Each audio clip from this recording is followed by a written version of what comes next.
যশোরে কয়েকদিনের ভারী বৃষ্টিতে সবজির ব্যাপক ক্ষতি হয়েছে। পানি জমে মরতে শুরু করেছে পটল, করলা ও শিমসহ বিভিন্ন সবজির গাছ।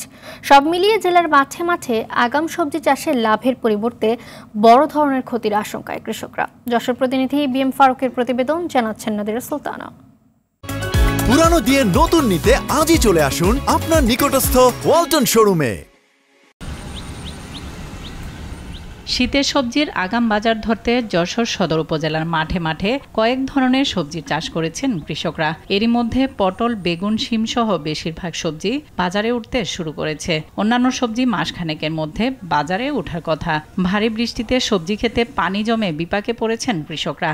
এতে লাভের পরিবর্তে ক্ষতির আশঙ্কা করছেন তারা।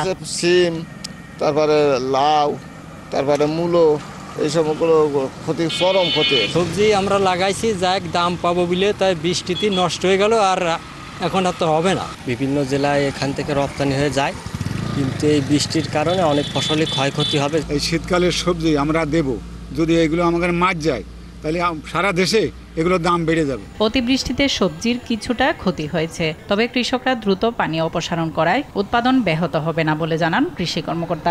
আবহাওয়া আলোর দিকে যাচ্ছে এবং কৃষক কিন্তু বসে নাই, সে কিন্তু আবার নতুন করে আগাম যে শীতকালীন শাকসবজিগুলো আছে সেগুলো কিন্তু আবার লাগানো শুরু করবে। কয়েকটা শাকসবজি দেখা যাচ্ছে কয়েকদিন এর ভিতরে আমরা যেটা পেতাম সেটা হয়তো 2-1 দিন বা 5-7 দিন কিছুদিন দেরি হতে পারে। জেলায় চলতি বছর ৭,১১৫ হেক্টর জমিতে শীতকালীন আগাম সবজির আবাদ করা হয়েছে। নাদিরা সুলতানা, RTV।